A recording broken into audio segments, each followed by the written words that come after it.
disturbing. Hi there, and welcome to Dork Wars, the podcast, your galactic hub for all things Star Wars and more. My name's Blake, and I'm here with some of the best hosts in the galaxy. First, we have the commentator, Andrew. It is good to be back.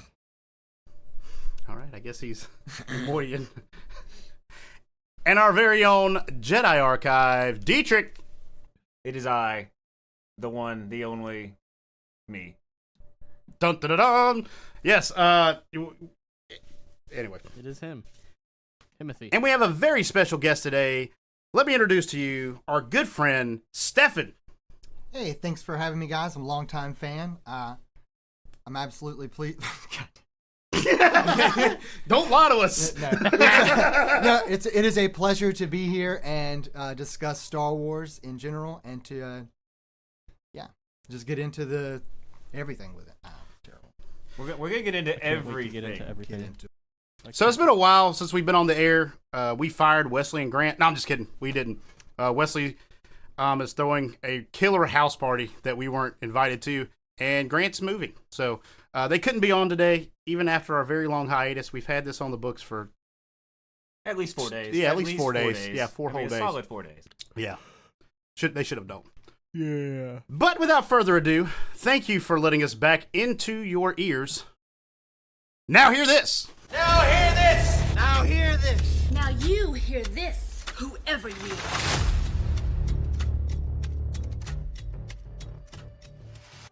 So do you guys like the Hunger Games?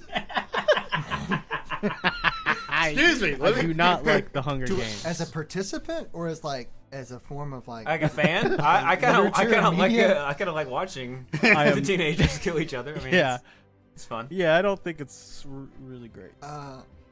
I mean, it's decent dystopian fiction. Sure, scary. Yeah, it is creepy.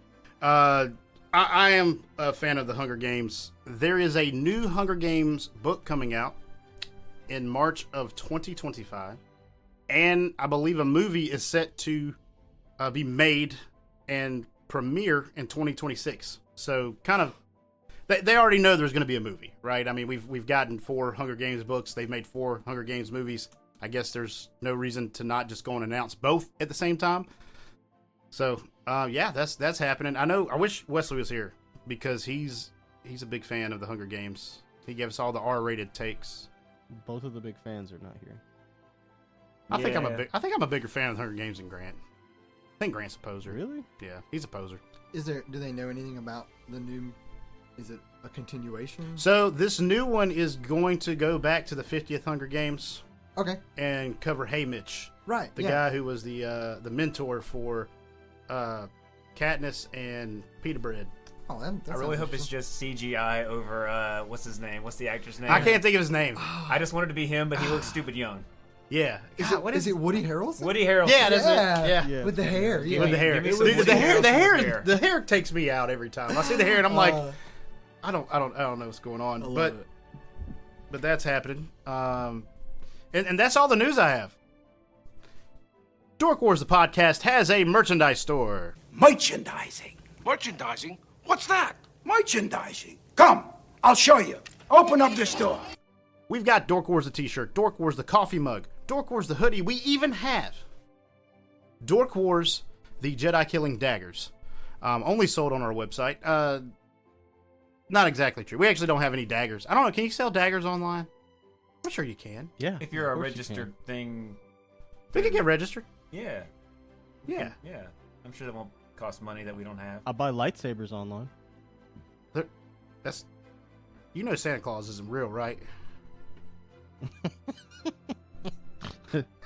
Can you use those lightsabers to kill a man? Yeah. I mean, if you hit them hard enough, anything's possible. All things are possible through the Force. The Force blunt objects.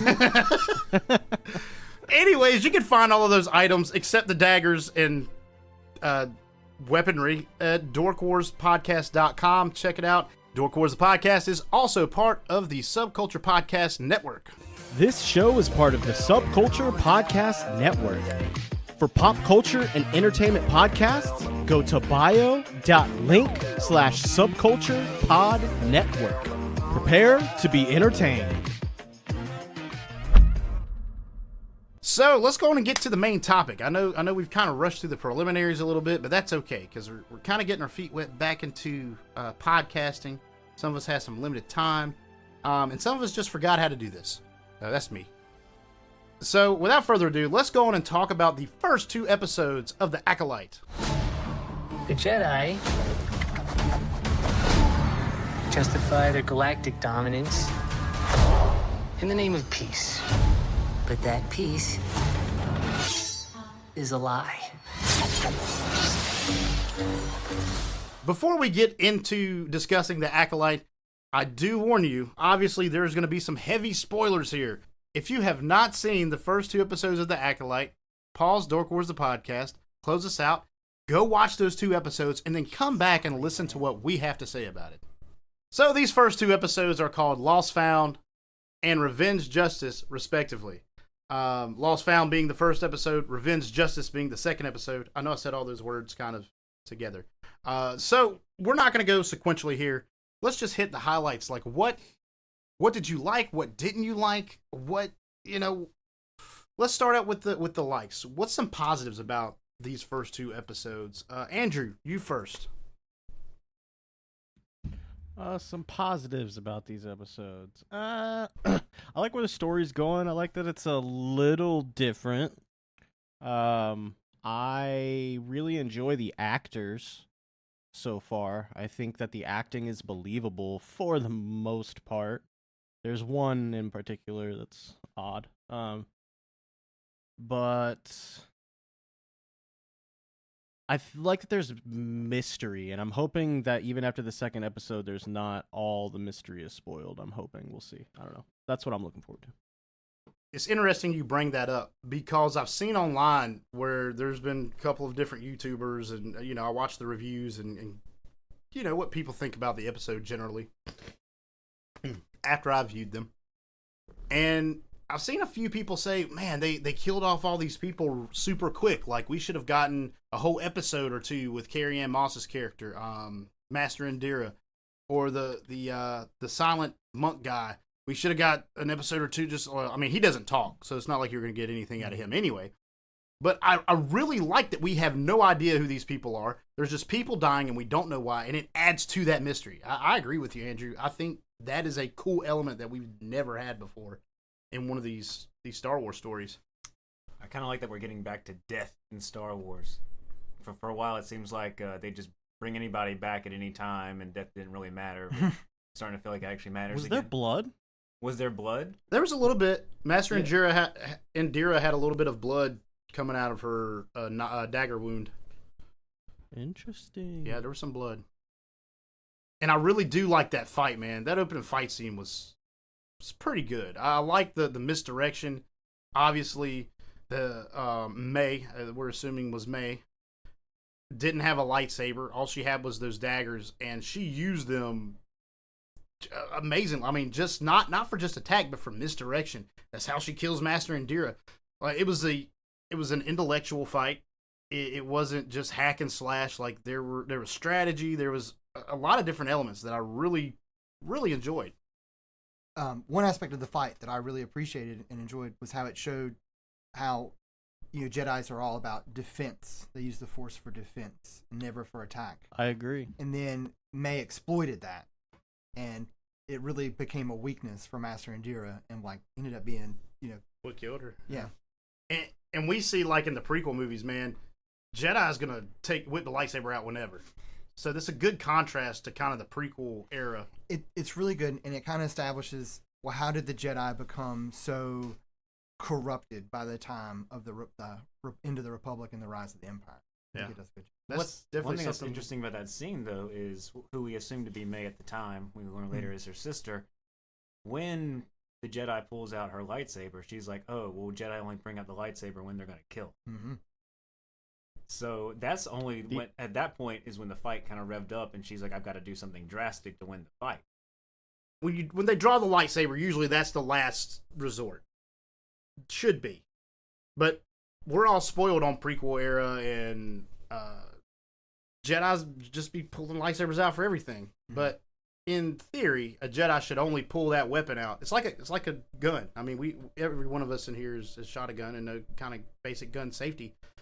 You don't point a gun at someone unless you're going to shoot and kill them. I mean, seriously. I mean, you don't, or to warn them. Pretty much, you intend to kill them if you're going to. That is that. Yeah. It's kind of that same thing. When you got the lightsaber and they pull that lightsaber out, I mean, it's serious then, and that's how it should be.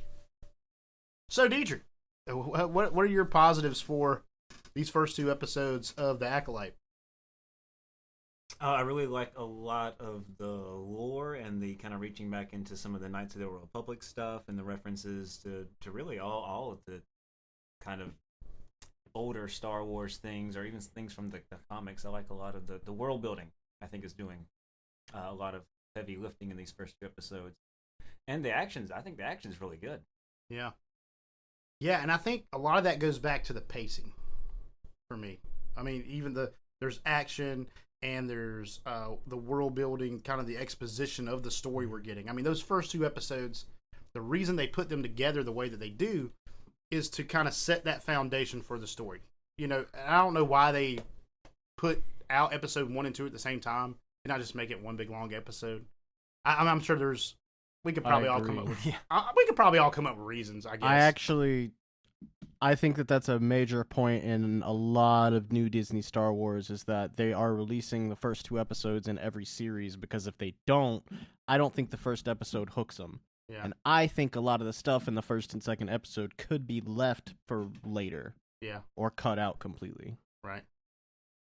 But I don't think so, man. I don't agree with that. I like the pacing. I like how I would have been okay with just the first episode. I thought it was a great episode. I mean, the first episode really hooks you to watch the second one, though, when you think about it, because they show you the quote unquote Sith Lord or whatever, whatever the ultimate bad guy is, or how at least it seems to be the ultimate baddie.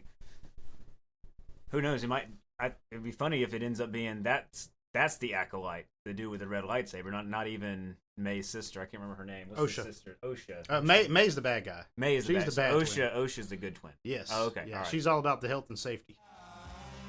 Yeah, Osha, I thought that was pretty funny. When I heard that, man, I was just like, I saw her in a hard hat and a vest coming out. I mean, like, here's a fine. You should be wearing steel-toe boots. It's funny that she does the mech neck job, and that we learn later is technically illegal to do on the outside of ships, which is a great piece of world building that also adds to kind of her character. To her character, and then overall Star Wars. We've never seen human beings outside of a ship working on it. You know why? Because it's illegal. We never knew that before. Like, that builds onto the world of Star Wars. And I think it's not the biggest, like, wow, that's so cool. But, it's a neat little tidbit. Nice little piece of lore there. Yeah. But the pacing's been great for me, man. I've enjoyed the pacing. I've heard, everyone says Andor is so slow. It's so slow. And everyone's like, oh, Ahsoka rushed through this and this and this. Well, I think this show is kind of a happy medium of both of those. And it's telling a good story so far. I'm not saying it's going to continue to do that. I hope it does, but I've enjoyed the pacing. I'm just really worried that there's only 8 episodes, so I'm just really worried how much are they gonna mash together in the next 6 episodes. Well, if you think about the whole plot, there's not really a ton there, other than Osha and May are twins. There was an event on their home planet of what was the planet? It starts with a B. I can't think of it. Oh. Now I feel bad. I'm doing Bunta. this. It was Not no, the poison was Bunta. Yeah, the Bunta's that city. Yeah, but we don't even know what that event is. Right. Exactly. Well, we got 6 episodes to learn about That it. could be anything. But we got to think about it. We know it was bad enough to make a Jedi Master commit suisoide for what they did. Yeah. So that's the hook there. It's like, dang, what the? Yeah, there's one event that happened. That's what I'm saying. So does that mean that the Jedi are bad, or not Jedi are bad? Does that mean that the Jedi did something that caused it to be bad, or does that mean it was this person That's part of the mystery. That has been training May? Obviously, been training May. Like, we don't know. I think there's a lot of mystery. There is, but 6 40-some minute episodes. I think we can cover what we need to, because, like I said, there's the one event. They thought May was dead. She is not. She's going around killing the Jedi Master. She's already killed 2 of them. She's on the 3rd. and then we know the last one is Jedi Soul. I'm really She has thinking to that kill without a weapon, right? yeah, she has to kill someone without a weapon. It doesn't matter who. I think. Well, I think what's interesting about that is notice in every single fight, she tries to do it unarmed Wait, first. Didn't she technically kill Master Torben, the suicide, without a weapon? No, she No, used the poison. poison. The No. poison counts as That was the Ah. weapon. Yeah. Yeah. So, but Who was every the third fight, one? every fight so far, she's tried to do hand to hand first, and then whipped out the daggers next. Mm-hmm. The third one is that That's true. Wookiee Jedi. I cannot think That of his they're name right going now. to. Well, technically, Yeah, that fight in the street with Master Soul, Oh, she yeah, she- fails, but she's So she trying thinks to kill she's- him. Yeah, she tried to kill Yeah, him. but I don't think she. There's no way that she planned to kill the Wookiee hand to hand. Right, which is why she was trying to do hand to hand on the 3 humans. or at least one of Right, them. I I think see she what just you has to mean. kill one person. Yeah. Well, somebody's got to go down. Someone's got to go hand-to-hand. down hand-to-hand combat. Yeah. I think we have enough episodes to get through the material we have. I mean, like I said, man, she's mowing through the people she's got to kill. So that part of the story is about to be done. You know, other than Soul. Right, I think the story's got to evolve, and it's going to involve that guy, the Acolyte or the dark robed, totally not Knight of Ren. Yeah. He really did look like a Knight of Ren. One of the Knights of Ren. It's a cool helmet. I mean, Star Wars is all about cool helmets, though. True. We've got to have a cool helmet. So, Stefan, what are some of your positives, man, on the first 2 episodes of The Acolyte? Yeah, one thing that I really appreciate about it is they've really brought out like every like alien creature. There is such a like just diverse amount of species in the Jedi now. It feels like just a much fuller world. And like there's a lot of unfamiliar stuff, but it's like okay, you know. And one thing that really carries through is the you can paint your face green, but you're not going to look like an alien unless you really, you know, you have to act that alien, like have that ability to, you know, make that character appear, you know, realistic. Something that didn't grow up on Earth. Right, exactly, like something unhuman but vaguely familiar.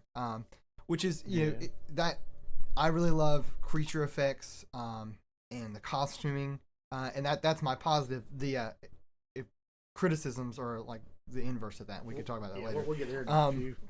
But you know, my positives definitely outweigh any of those. I love the world building. I love how you're introduced to new planets, new little cultures on these planets, how they operate. It really opens just this world of possibility in Star Wars, and it acts as like this is a good bookend on some of the visual media we've seen. So we've seen out, you know, the past original trilogy and all that. Well, we don't really know a lot about. We haven't seen on the screen a lot of, you know, what happened before the era of the Empire and Clone Wars. How did the Jedi get to be this way? How does the Republic thing? And I love how, you know, we were talking about earlier the mechanics and the legislation about operating on ships and maintenance outside, and how that's this is why we have astromech droids. And I hope that there's more opportunities for questions to be answered like that, because that's a great way to introduce lore and like why it is the way it is, because there's lots of questions in Star Wars. Right. You know, we could delve into that. This is why we got a podcast. Right, yeah, That's it's the whole like, reason. Why don't we just, you know, it seems like the solution is just if there's a conflict in space, it's like, well, let's go out to like the remote edges and blow planets up. Yeah. And not a lot of combat has happened or conflict has happened in the like core systems since these like older eras. And it's interesting to see, like, you know, we're very familiar with the Outer Rim and these areas, and then like Coruscant. Oh yeah, we never get the suburbs. Of Yeah, the we area. never get like Never what's get the soccer mid-round? moms and their Yeah. speeders taking the kids to space soccer. Right, Yeah. so it's like, all right, cause you know, and you get some in Andor. There was like the Yeah. tourist planet and stuff like. It's like I love it, and I love how he's like. But that's a different show to talk about. But this one is, I think it's great. The casting I think is fantastic. I think it's if someone asked me to play 2 parts and to like play myself and like myself, or like identical twins, you know, like It's the evil Stefan. the evil Stefan. Which I have a twin too, so that's funny. I have man. a fraternal I didn't know that. I have a twin sister. So like to that There also is another Stefan. there is another. Stefan, no, we can't. Before, you've never kissed her, have you? No, this is no. Yeah, this Dork Wars, we got to talk about Luke and Leia kissing at some point. Oh no, that's as far as. Okay, I just want to make sure it's not like a normal twin thing. Yeah, not an episode 4 relationship. Okay, no. cool. You can continue. I'm sorry. He's like, I got excited. I've never had a twin on the show. That's before I knew I've been her. waiting for this for a long To time. the moment, yeah. We're gonna do a whole episode about that. I'm just kidding. But I think talking about twins, that is a trope in Star Wars, and they reintroduce it here with this twist, and everything's like a there's little twists on the Star Wars you think and it's like, oh, but it's still Star Wars. And to bring it back around, what Andrew was saying, it revolves around this mystery, the story of mystery, and it seems like every good Star Wars form of media opens up kind of in the middle of the action. It takes on that characteristic of like the Greek heroic tales and stuff, and it starts in the middle, and it's like you're there with it, and it really puts you into the experience. And now this show is doing that, and also it's like you're part of the investigation. You're figuring out this stuff as Master Soul, and everyone's doing it, and it's just a fun ride to be on. So that is, you covered a bunch, and I liked every bit of it. No, that's perfect. No, that was perfect. Because I want to jump back to the costuming and the aliens, or more about the aliens. I think this has been the best show for world building so far that Disney's put out, and I'm going to stand by that. In just the first 2 episodes, how many aliens did we see that we've never seen on screen before? We don't know anything about those races. When you watch Star Wars, and especially like Star Wars TV, it's a lot of Ithorians. It's a lot of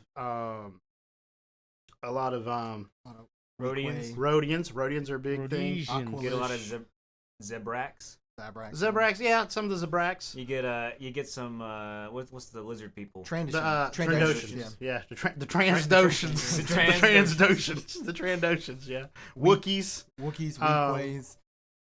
And you just you get a lot of Celestials. a few of these species, and in this show you've gotten a little bit of a lot of species, and that's something I've appreciated a ton. And I know we talked about the murder mystery thing. That's kind of what we're going for, and that's how this show was branded. They said in stuff leading up to it, the showrunners said that this is going to be like a mystery, and it is. And you're learning the new information as it comes. We've not had a Star Wars like this, guys. We've not, and it's different and it's fun, and they're doing it well. Let's move into some of the criticism. Andrew, what you got to criticize, man? What's bugging you? What's bugging you about the Acolyte, if anything? There's the one actor. Okay, there's the one character. I don't know if it's the actor. There's the one character it's the guy that follows Osha. Oh yeah. And then vows for Osha. There's something about him that like it seems like the guy is supposed to be regal, or like he's supposed to be of higher class. You know what I mean? But none of the other Jedis act like that. Are you talking about Master Soul or Yord Fandor? Not Soul. It's the guy who the guy with the off dreads? when they're in the guy. Yes. Yeah. Okay. Yeah, there's some past. They have some kind of past together, and he is a relatively new knight, so he might. He's very by the book. Yeah, like you kind of gain through experience, and a lot of the older masters will know. Like it's like cops. Like there's the way you do it by the book, and then there's the actual way you handle stuff, and maybe he's just still a little too idealistic still. Yeah, it's not just that. It's more of it's the same issue that I have with the way that Christian played Anakin Skywalker. And I think they're trying to show that parallel. Yeah, that's what I'm saying. They're the same age. It's the same kind of thing, but it's just he acts like he is of royal blood. He acts like he is a higher class than all the other Jedis. Well, and I don't like that. But I think that might be the point. That's kind of where the Jedi are headed. Like, they're not just peacekeepers anymore. Like, they're getting into an era where they are more than that. They are the law. They are the law. They're not like even Jedi really weren't even like enforcers of the law. Really, I mean they were to a degree, but they were just to help people. That's the whole thing. Jedi were just supposed to go around the galaxy and help people who needed help. If you look back, I know a lot of us haven't read the High Republic books, but they make that pretty clear. That takes place way before this. But the Jedi are just supposed to go around and help people who need help, go around the galaxy and be a force for good. But then they start getting involved with the Republic, and then they start kind of being this special forces for the Republic. And that's when you get this kind of hubris and this kind of, I think I'm a little bit better than you are. Or not even that they think they're better, they just know better than you do. And that's what I get off this guy. He's definitely like drinking his own Kool-Aid. Yeah. You know, oh, for sure. I get mad. They're jock definitely. I definitely get that vibe too, Yeah. but I'm also getting a completely different vibe that I don't think it is. I don't think it's necessary in the character because yes, they pointed out in the dialogue very clearly that he is by the books. So, but I don't think that unless they really explore that trope throughout the rest of the series, which I don't know if they will for sure, it seems like you're stretching a lot by saying it's just 100% the answer is that now the Jedi are all different, but he's the only one. He's the only one that's different, but now all the Jedi are different. hey, Andrew, what if he's the guy in the mask? What if he's the bad guy? That'd be really hard because I feel like the Jedi also kind of know where all the Jedi are All the time? I feel like they're kind of a police state at this point. I would not like that. I think they know where everybody's stationed. I don't know. No, I think he's like very much so how, imagine Obi-Wan in episode 2 versus Qui-Gon in episode 1. I think you just got a new Jedi to the streets who maybe he's a little pompous. Yeah. But, and maybe he is by the books, but, you know, I think he's not got run through the ringer yet, you know? Yeah, and Obi-Wan and Qui-Gon are just very different Jedi. I mean, even in episode 3, Obi-Wan's still very by the book. When I think about he's a little looser. Right, but I think about Master Soul versus Yord Bondar, I don't say his name, and that it reminds me because Soul reminds me of Qui-Gon. Yes, he is not by the books. He's Yeah, gonna do whatever's right, and then this guy reminds me kind of how Obi-Wan was in episodes 1 and a lot in 2, where he's like, "No, Master, we have to do it the right and they're way." they kind of do have that like Qui-Gon and Obi-Wan relationship. No, that's not his Padawan, but it is. That he is senior to him as a Jedi Master, but it's they kind of have that relationship. I agree. I can see that parallel for sure. Master Soul is definitely a Qui-Gon archetype, not a ripoff. I don't think he's a ripoff. I think he's an archetype. Lee Jung Jae literally learned English to play this role, and he loves Qui-Gon Jinn. Yes, I did not know that. Yes, he was the guy from Squid Games. Some people say he carries the show. I don't think he's the only thing that's good about the show, but I think he's doing a fantastic job. On that point, I think that all of the actors are doing a great job. The only thing I had was that one character, and I guess I can kind of see what you guys are talking about. But I think that all the other characters so far, even the aliens and everything, like it all feels believable to me at that time. And and I'm gonna tell you, like I said before, I don't think that's something we've really had a lot of. Especially in these TV shows. You know, I think they've come even long in The Mandalorian way with how they show spaceships and space in general. Think about Mandalorian, the early episodes of Mandalorian where you see Razor Crest. To me, it looks very CGI, very out of place.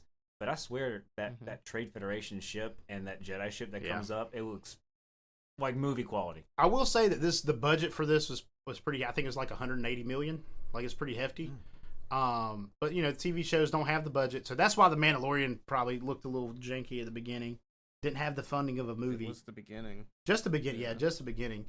But yeah, you're right. It looks crisp. I think it's great. Andrew, going back to what you were trying to say when Deidre was talking, the Mando. The Mando doesn't even have like this abundance of different creatures. You do get a few like Quill's Ugnaught. Argonaut, Argonaut. And we've seen them, but we don't see a lot of them in Star Wars. We recently we've kind of started seeing. Did you see they dropped the new Star Wars free to play game? Like the same day they released the Acolyte came out, and it has like an Ugnaught character you can play. I didn't know that. Mm-hmm. Huh. Crazy. The mobile game. Well, can't no more. Mobile game TM. But other than that, man, it's a lot of like just your same run of the mill aliens, except for little lizard people. They were different. The one with the kid and all the little kids that Grogu ate. That was. You want to think about? Look, let's just take 1 second and acknowledge how That was genocide, man. Grogu committed genocide. There's a reason Yoda lived on that swamp planet. He was the apex predator. He was eating all the little things. Yeah. Star Wars is full of war crimes. That's right. Diedrich, some of your cons here. We've done the pros. What's some of the? I think I'm gonna disagree. A lot of y'all are saying that I think the non-humanoid aliens look really good. Probably the best I've seen on TV in any of their shows. However, their near-human aliens are really bad. So it really takes me. So out. Jackie Lon, played by Daphne Keene. You know that. So that's Soul's Master Soul's Padawan. Mm-hmm. Fun fact, she was X-22 in or X-23 in Logan. She was a little girl in Logan. All right. So I thought she looked pretty good. You don't think she looked great? To me, the worst example is who is the green Jedi? Master Sinestra. Yeah, that looked like they just Blue Man Group but green. Like you know who she looked like? She looked like what's the blue character on Guardians of the Galaxy? Oh God. What's her name? I can't think of it right off the top of my head. Gamora's sister. Gamora's sister. Yeah, old of her bionic name face.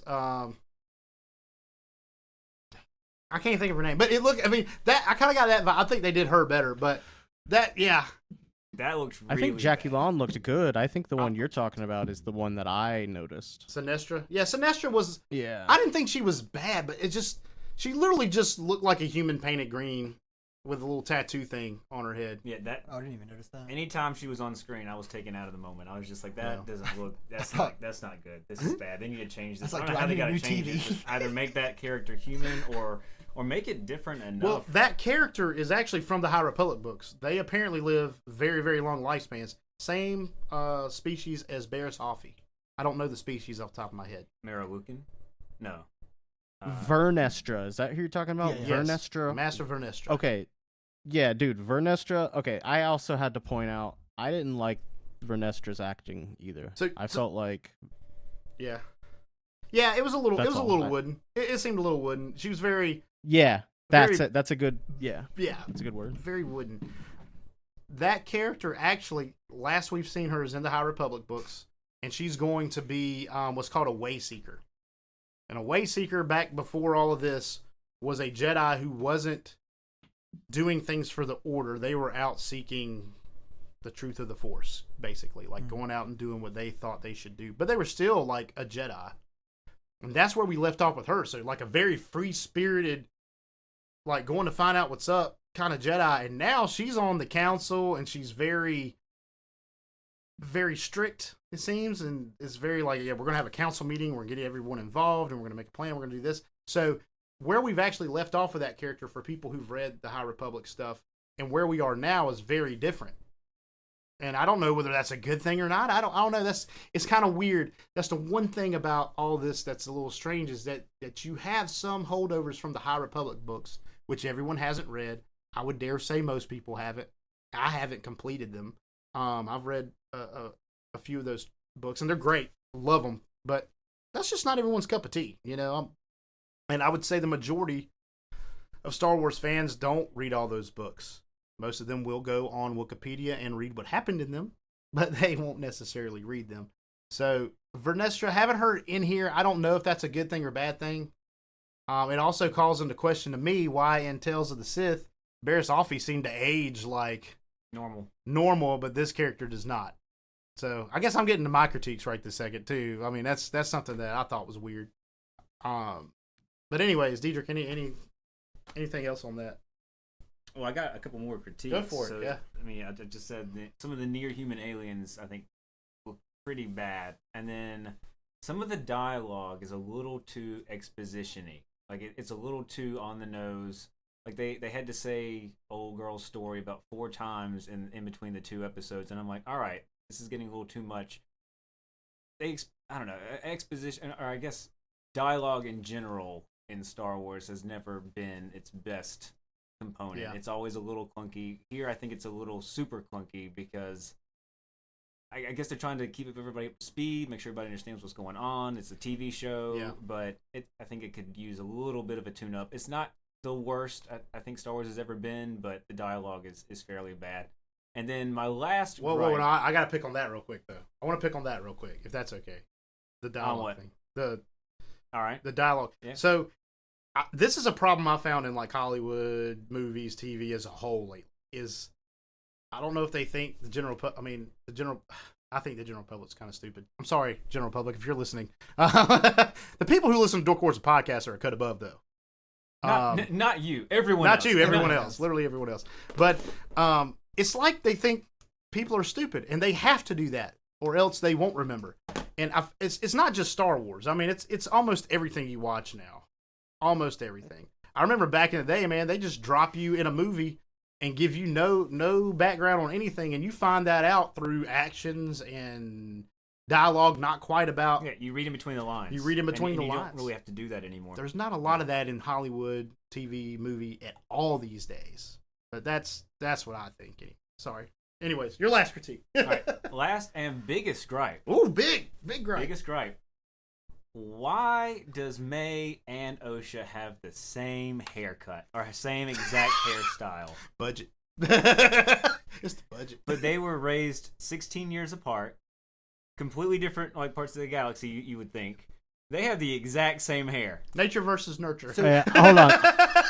I can weigh on this as someone who is not a twin, even though there is a twin here that could weigh on this. I could weigh on in this. I've seen a lot of twin videos where they're hiding behind walls and ask questions, and they're given the same answers, dude. They're just telepathic, man, through the Force. Maybe, yeah. Boom. We'll Go ahead, with that. Stefan. Stefan, do you and your sister have the same haircut? No. See, there you go. What? We rest our That's case.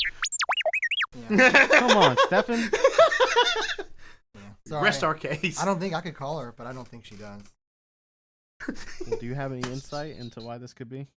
Why they have the same hair? Mm-hmm. I mean, the only Occam's razor I can think of is that, you know, there's obviously someone spying on Osha, and then that May was trying to like appear and seem it was her. And I'm like, well, that just seems like an obviously the Oh, Dude, we weren't reading between the lines. Oh god, we just talked about this. They should have said that out loud for us. Oh god. but instead, I'm watching it with Stefan next week. But I do like the idea of like there is such a strong Force connection between these twins that like I mean obviously there's the trope is going to get expanded on that these are dualities, right? Kind of a dyad. yeah. So the like even the episode titles are kind of in this theme. They'll probably continue to be like opposite sides, or kind of so lost, found, revenge, justice. How these are like just Sexy, not sexy. Yeah. So as that gets explored, will it get explained how they have the same hair? Would I like to know? Yeah, but like I doubt that we're gonna get it. I don't know, man. I think you had the good explanation. I think that's it. I honestly think that's it. One line of dialogue in a future episode could easily explain it, but just saying like when we watched her. Oh, they've got like they've got something installed on her little pip droid that. Yeah, something like that. Well, I know that May seemed surprised Osha was alive. In one of the last scenes in episode 2, true. They both kind of had that look of it's the other one, even though May. Well, I guess Osha knew May was out she there, surprised she but got May caught? seemed surprised that Osha existed. yeah. Existed or was there right there in front of her. At all was At all. alive because she claims that Master Soul lied to her about Osha being alive. So there's more to this story. That's true. Yeah, and did Soul really think she was dead or not? Because I mean, he tells his Padawan like, no, she died. There's no way it could be Clearly, her. there's And then- lies and going then on. 5 minutes later, though, like he tells his Padawan, no, she's dead. Then 5 minutes later, they find Osha. He's like, oh yeah, I know your sister did it. Like she's like, my sister did it, and he was like, I know. It's like, wait, did you know 5 minutes ago? Like, I don't know. I'm trying to piece this together. What do you know that we don't? And I think that is part of the mystery. I think it's pretty good stuff. Stefan, what kind of cons do you have on this? So critiques. For like negative criticism, I have never really appreciated CGI in its use in Star Wars, and I will put this out there that I am a special edition hater. I okay. gotta have that yub. But so Me too. So with Are we this- still talking Star Wars? we are. Okay. So with the new media coming out, like they're going to use CGI, and it's to a point where it's good and you can appreciate it. I feel like they run into the issue here of they've crowded so much stuff, and I really like how they've expanded and brought in all the new diverse alien species. But then, and specifically the prison transport ship, lots of cool stuff in there. But then there's just some CGI, when you put this in contrast with live action, there's this uncanny effect where it's the long tongue. the long tongue, just these this is Looks a bit goofy. it looks goofy, and but you have to suspend your disbelief Right. with Star Wars. So I have my gripes about CGI use and where I really appreciate I want more puppets in Star Wars. Right. I'm with you, man. One of the best things about Book of Boba Fett, period, was its use of special effects and CGI. The huts that they brought in that time on the litter, they had the litter boat out. They had, they look great. They morphed the area around to make the CGI look good. But I think they were also puppets that were CGI'd. And Black Chrysanthemum in that show was completely practical effect. And he was fantastic. So I'm looking forward to this Wookiee Jedi. Yeah. Yeah, and I'm hoping that's. And I so think far, that Wookiee Jedi looks good. And I think that's the same guy who did Black Chrysanthemum, if I'm not mistaken. It might not. Sorry? We saw a Wookiee at the end of this episode. Yeah, that's what we're talking about. We're hopeful because of the practical effects. Oh, it looks good. Yeah, we want him to, let's CGI more of that. Because he was basically a kind of a puppety kind of. It was a costume, but it was a very well done costume. And I feel like sometimes it might be helpful, man. Like, what's her name? That other character you didn't like, Dietrich, Vernestra? the Padawan. Oh. Yeah, no, not Vernestra. No, Jackie the Padawan. Lon? Yeah, Jackie didn't Lon. like her, I per feel se. like so.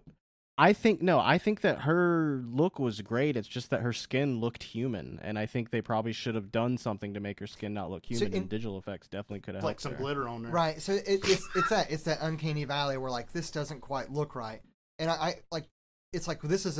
don't think she's an established Star Wars character, but we've seen in the past where to portray is the Inquisitor from the Kenobi series looked a lot different than the representation in the Clone Wars or in that the Grand Inquisitor and the Eighth Brother or they looked bad. Then Rebels, and all that. Yeah, and I have my own gripes about that because they did that species in Episode 3 and it looked just like the guy from the Rebel series, but then they did the live action Obi-Wan. It didn't look nothing like him. So that's a different gripe for a different podcast. But we've seen that they can. There's a way to make something from another media look the way you want to look it, and then there's a way to kind of just screw it up. Yeah. I don't think they've screwed up anybody on this one. No. I just think that's we are unfamiliar with this species. We're only seeing them from the neck up. There's just only so much makeup and costume effects you can do without seeming derivative. But they've done a lot to kind of push that boundary. If I was an actor, I would tell them to put my whole body in the makeup so I could just feel like I was in character. Be Jim Carrey the Grinch. Yeah. I just want to. I could put clothes on. I don't mind putting the clothes on, but I want my whole body to be alien just so I can feel like the Grinch I'm in Jedi. it. I want to feel like I'm a part. I'm really playing that character. So for my critique, probably the only one, honestly, except for there was a little bit of wooden dialogue and some stuff you guys mentioned. I agree with some of that. But why is OSHA looking at this fire in space? There's no oxygen in space, okay? Well, and I'm not trying to. If you guys got a good explanation, I ain't. Well, they got to keep it consistent because they've already shown explosions and fire. Yeah, in but space. that's kind of. I can get that because it's like a kind of an expense. Just kind of suspension of disbelief a little bit. Star you have Wars the explosion, space has some kind of air. but in you it. have the explosion. Usually, the explosion happens. It's kind of. It's just kind of gone. But this is like a lingering fire. This is like she's staring at a lingering fire. That's a little bit more than just. Can I just point something out here? Yes. Can I just point something out here? You can. Things float around through people's minds. Okay. Why does fire in space? Why is that a big deal? Why are there literally videos and threads all over the internet about fire in space when people are flying? We have lightsabers that can't exist. You cannot have a laser that just stops. Right. That's not how it But works. technology here we are could upset make it about so. Fires in space. Exactly. It's a different Yes, universe. different physics, yeah. But so here's the thing. So a deflector shield, right? How does it work? You know, Was it inside of the deflects deflector things. shield? But Yeah. so is this within the boundary of something like that? That's Remember, they keeping- said the shield didn't work, and that's Oh, why yeah. the mech That's mechs why they're had to go up they're there. out there. That's why they're illegally Yeah, fixing. There was no definitely. shield going. Someone didn't think. Yeah. The writers. But that's okay. I mean, it's not a big thing. Like I'm not I'm not watching episode 3 because there was a fire. I'm not. Yes, we've seen explosions, and But I people think are. yeah, and I think and it's a suspension of belief a little bit. Usually though, I mean, you see the explosions, boom, they're kind of gone, blue. But this was kind of like integral to that scene, you know. And I was just kind of like, that's weird. But that's as far as it went. So that's kind of my only one that you guys didn't mention. That's a critique. I have one more gripe. Oh yeah, Andrew. Yeah, we're circle back. I All right, wanted to everybody, get another save- gripe ready. No, I'm just kidding. I got one in the chamber. No, I wanted to save it until the end because it's not about the show. It's about the fans. I have a gripe about the fans of Star Wars. Let's do it. I don't understand why everybody hates Star Wars. I'll tell you why. I don't understand why there's so much I wanted- negativity about this show. I wanted to It get makes into no this. sense to me. There. I think that this should be discussed. I think it's an issue in the Star Wars fandom. So in here, And I don't know what's going on. what I've done with this, I've decided I want to watch this show, and I want to think about it on my own, because I don't need some Screen Rant article to tell me what some user on Reddit thinks about the show. Yeah. And Exactly. and I think that the issue with, like, you know, we're like, wow, there's a lot of haters in the Star Wars fandom. It's like, I don't even know that these people are fans.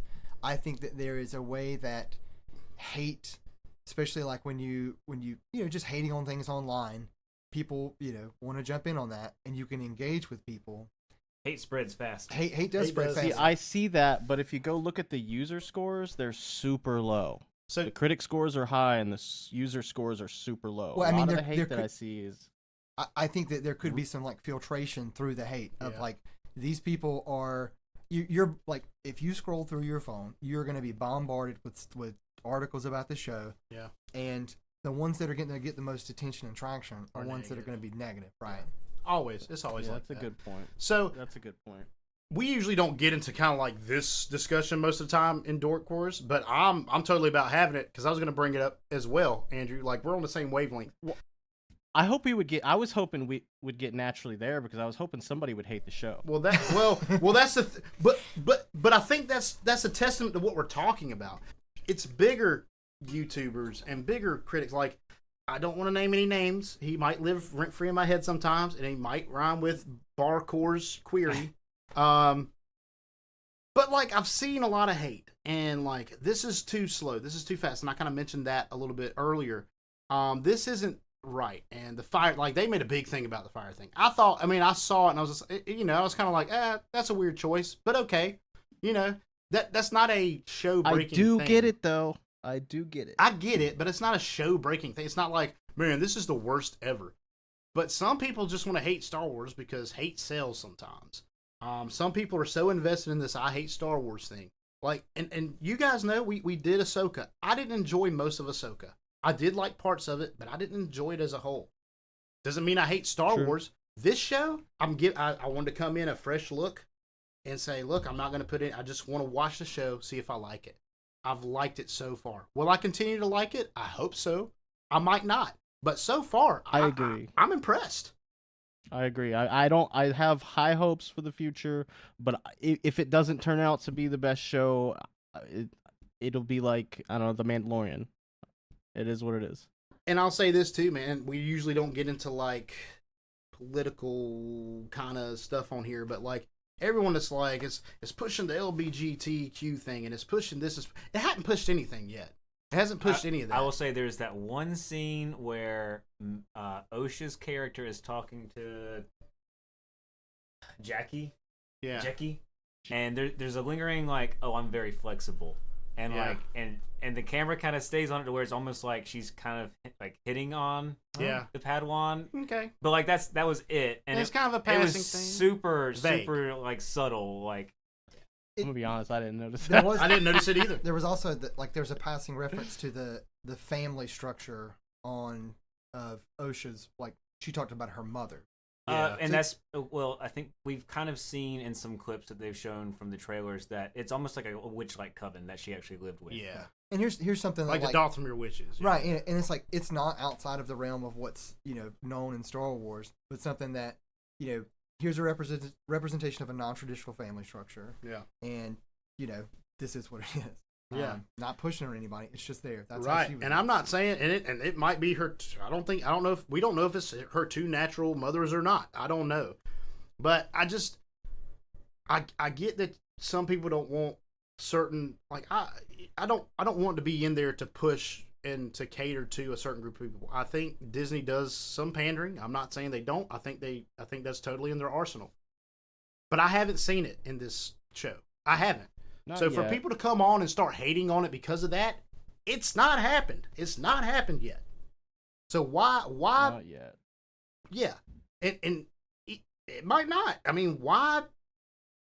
I mean, just so you got what you guys are talking about. Why introduce it if it hasn't been introduced to you yet?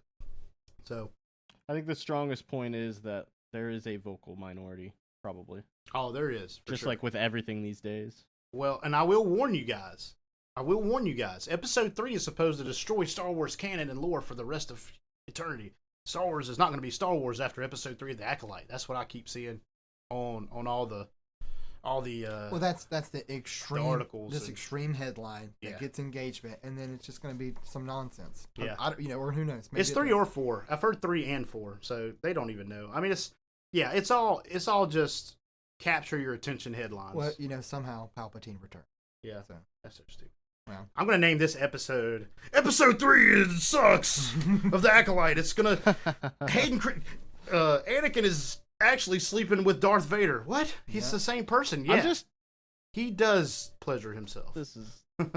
Ew, oh my god. we got there. We got there. I just think the best thing about this is like I have some hope for the future of Star Wars that while the writing is not perfect, like you say, both like you brought up those points, that makes a lot of sense. But it's There is never still been good enough right. writing that it can go somewhere good. Right, and it really it's like this is labeled as a thriller. Yeah. This is Star Wars. Really? Yeah. It's a mystery thriller. It's going in a direction Interesting. that I didn't know that. it's not just the same story. It's that story twisted. But it still has these elements of Star Wars that make it Star Wars. It's like an art school dream made into all these things. Yeah. And that's really what I've enjoyed about this show. It's different. It's not your traditional Star Wars, but it's not Star Wars. You know what I'm saying? Like it has that Star Wars feel to it. You do have Jedi. I've liked seeing Jedi. We hadn't seen a whole ton of Jedi in a while. So it's really cool to see a lot of Jedi on screen again. And that's just where I'm at, man. I'm loving it. So let's go on and get into the ratings of this thing. If we all remember way back when, I don't think we've posted an episode in like 4 to 6 months. So we usually go out of 10 stars or out of 10, just 10 the number. Maybe not stars. I mean, it is Star Wars, so stars would work. But 10 out of 10 wars. just 10 out of 10 wars. I loved it. 10 wars. So let's start with Andrew. Andrew, what do you give The Acolyte episodes 1 and 2 on a scale of 1 to 10? Acolyte episodes 1 and 2. I think they were great. I think there were some lacking parts of it. The aesthetic was nice to see some new stuff. The writing could have been better, like you said. Some of the makeup could have been better, and 90% of the acting was amazing, in my opinion. I'll give it a 7.5, and that is only because I feel like an 8 is really high. You know what I mean? I want to give it an 8, They but gotta earn that 8, 9, or 10. Yeah. yeah, they really need to get it. They need to step it up a little bit to earn that 8 for me. All right, awesome, Andrew. Diedrich, out of 10, what do you think of Acolyte episodes 1 and 2? I'm going with the solid 7. I'm not gonna quite meet Andrew 7.5. I do want to see it get a little bit better before I go any higher than a 7. But I think it has potential to. And I will say, out of all of the starting episodes for any of the Disney Plus series so far, I've enjoyed these two the most. Like, I feel most captivated to see the rest of it. I'd like to go back and listen to some episodes that we had first of the series and see if he gave it more than a 7, just to contradict himself. You should do that. We should do that. We'll And play then it. we'll We'll talk play a about real it. next time. That's We'll play a real next episode. It'll be Dietrich. I give this one an 8.5. I give this one an 8.5. He's on a 10. I think you gave Mando. Oh no, I think you gave the Book of Boba Fett the first episode. It was one of those episodes you rated real high. I think it was the second. But anyways, Stefan, our special guest, thank you for coming on. I hope we get more of you, to be honest, because this is Stefan just fits in. He's one of us. He's just a big old dork, just like us. So that's the only prerequisite, is being a dork to be on the show. So Stefan, out of 10, what do you give the Acolyte episodes 1 and 2? I'm gonna give it that 8. I think it did it for me. And when we're talking about Star Wars, everything's gonna start at 10.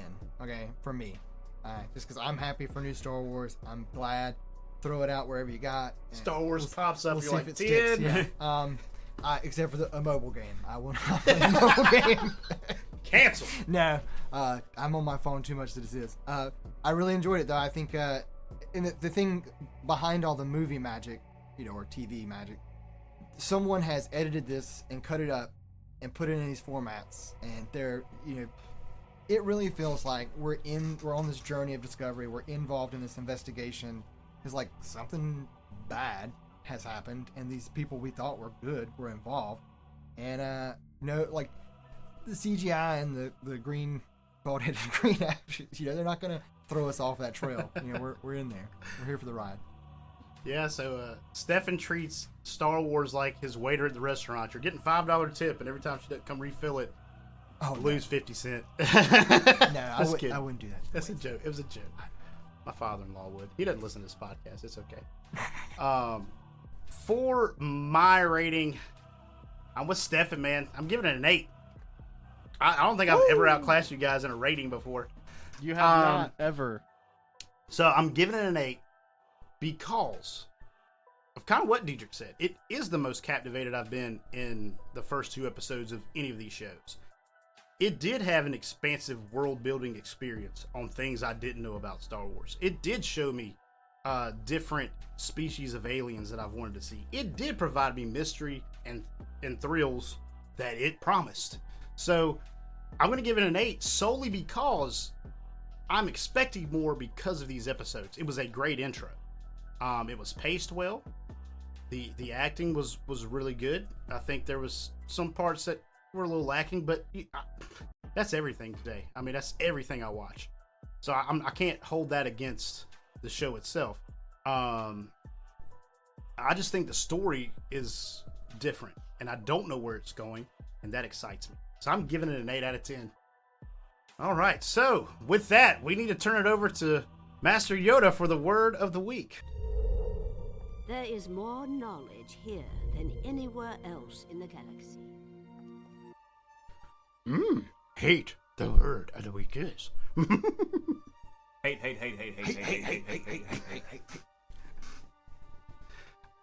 So that is a good word of the week. There's been a lot of hate surrounding the Acolyte, and I think unjust. Do you like the Acolyte? Crap it is. Hate it, I do. I mean, you just listen to us talk about how much we like this thing for about 45 minutes. I mean... Not in it, I am. There I am, totally. 800 years old I was. Well, I mean, I'm sure we'll get around to you, man. I mean, there's a lot of people that like Yoda. I mean, they're sure to put you in there just for views. Tell you that I cannot. But so far, we should have seen more. Yoda, a Star Wars story we should have. Well, I know you don't make enough here, so I don't doubt it. Yes. Pay me more, you should. I tell you what, I'll give you a raise. 2 times what you make now next week. Cheeky you be. Pay me you do not. All right, before me and Yoda get into a contractual war, his lawyer is actually pretty stubborn and really good. Let's just end the episode. Thank you guys so much for listening to Dork Wars, the podcast. I know we haven't been on in a while, and I had a really good time recording this